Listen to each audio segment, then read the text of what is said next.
रूस की टांगें कांप रही हैं इस समय बांग्लादेश में जो हो रहा है उसे देखकर, बल्कि यह कहिए कि भारत से ज्यादा चिंतित है। रूस बांग्लादेश को लेकर ऐसा इसलिए क्योंकि रूस ने बहुत ज्यादा भयंकर पैसे लगा रखे हैं बांग्लादेश में। बल्कि ये कहिए रूस ने इस धरती पर सबसे ज्यादा लोन अगर किसी देश को दिए हैं तो वो बांग्लादेश है। यहां तक कि बांग्लादेश के ऊपर भी सबसे ज्यादा कर्ज रूस का ही है, चीन और भारत से भी ज्यादा। और कितना है ये कर्ज, आपको मैं एग्जाम्पल दे दूं। वैसे तो रूस के दर्जनों प्रोजेक्ट चल रहे हैं बांग्लादेश में इस समय, लेकिन सिर्फ एक प्रोजेक्ट है जिसमें एक न्यूक्लियर पावर प्लांट रूस बना रहा है। उस अकेले प्रोजेक्ट में $2 बिलियन का कर्ज दे रखा है रूस ने। सोचिए बाकी के अगर सारे प्रोजेक्ट जोड़ दे तो ये कर्ज कितना ज्यादा भयंकर होगा। और हैरानी की बात यह है, रूस ने यह जानते हुए कर्ज दिया कि बांग्लादेश का टोटल खजाना मुश्किल से 20-25 बिलियन डॉलर का है। यानी कि पाकिस्तान सारा खजाना देकर भी रूस का कर्ज शायद न चुका पाए, ऐसी स्थिति आ सकती है। लेकिन रूस ने फिर भी क्यों दिया? भारत के भरोसे।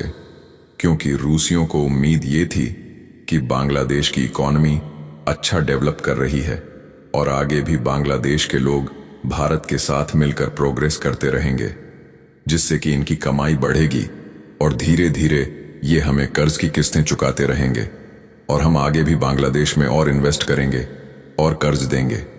हमारे लिए कमाई का अच्छा साधन बन जाएगा बांग्लादेश। लेकिन एक साल में जो हुआ है उसे देखकर रूस शोक में है, और कोई और देश होता ना, वह भी सदमे में जाता, क्योंकि हुआ ही कुछ ऐसा है। दरअसल अगले साल 2026 से रूस ने जो कर्ज दिया है उसकी किस्त चुकाने वाला था बांग्लादेश। लेकिन इस साल की शुरुआत में ही बांग्लादेश की जो नई नवेली सरकार है, जो हसीना का तख्ता पलट करके सत्ता में आई है, उसने रिक्वेस्ट करी रूस को कि जी आप ऐसा कीजिए, 2026 में हम आपके कर्ज की किस्त नहीं चुका पाएंगे, आप इसे डेफर कर दें, यानी कि 2027-28 हो सके तो 2030 से आप शुरू करें कर्ज की किस्त लेना। रूस ने कहा कोई बात नहीं, आपके यहां पर संकट है, हम समझते हैं।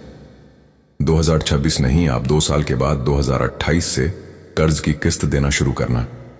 लेकिन हैरानी की बात यह थी कि जैसे ही रूस ने कहा कि कर्ज की किस्त आप 2028 में देना शुरू करना, ये इटली के पास पहुंच गए लड़ाकू विमान खरीदने।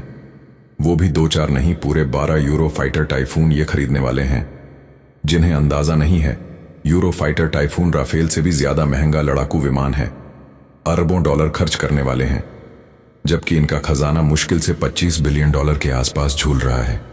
यह अरबों डॉलर खर्च करके 12 यूरो फाइटर टाइफून खरीद रहे हैं। कोई इनसे पूछे कि ये किसके खिलाफ इस्तेमाल करेंगे? भारत के खिलाफ, जिसके पास 3000 लड़ाकू विमान हैं, उसके खिलाफ यह 12 लड़ाकू विमानों से लड़ाई करेंगे। और यही देखकर रूस सदमे में है कि यार हमारे कर्ज की किस्त नहीं दे पाते और ऊपर से हमारे दुश्मनों से जाकर खरीद रहे हैं दर्जनों अरबों बिलियन डॉलर के डिफेंस प्रोडक्ट। अगर आपको खरीदने ही थे तो आप हमारे खरीदते, सुख खरीदते, मग खरीदते। आप हमारे दुश्मनों से क्यों खरीद रहे हैं? और इसीलिए अब रूस बहुत ज्यादा नाराज हो चुका है बांग्लादेश से, और इसकी बानगी अब दिख रही है।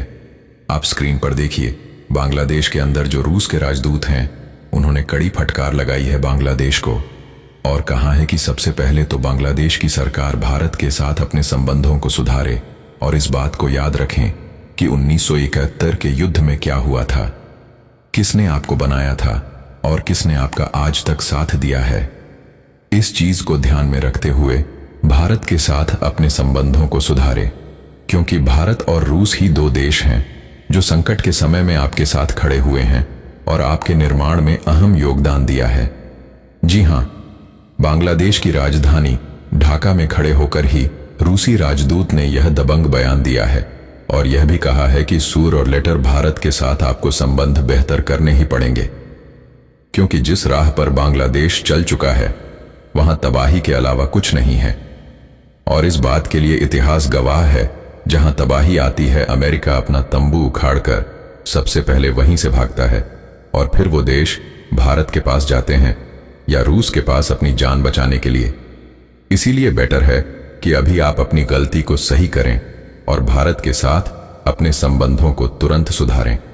और यह रूस इसलिए नहीं कह रहा कि वो भारत की चिंता करता है या हमें दोस्त या भाई मानता है। नहीं, इसमें रूस का खुद का हित है। दरअसल रूस के लिए इस समय एक एक पाई बहुत महत्वपूर्ण है और बांग्लादेश को जो वो अरबों डॉलर दिए बैठा है वह पता है कि वो डूब जाएगा अगर बांग्लादेश ने जल्दी भारत के साथ संबंध नहीं सुधारे तो। इसीलिए रूस चाहता है कि दोनों के संबंध जल्द से जल्द ठीक हो और जो ड्रामेबाजी कर रही है बांग्लादेश की सरकार ये बंद हो, वरना उसकी दुख दुखी बढ़ती ही रहेगी। लेकिन इतना तय है कि आने वाले दिन बांग्लादेश की राजनीति के लिए बेहद अहम होने वाले हैं। जो भी नया मोड़ आएगा हम आपको जरूर अपडेट करेंगे। फिलहाल इस वीडियो में इतना ही, फिर मिलेंगे ऐसी एक नई वीडियो के साथ। धन्यवाद। जय हिंद, जय भारत।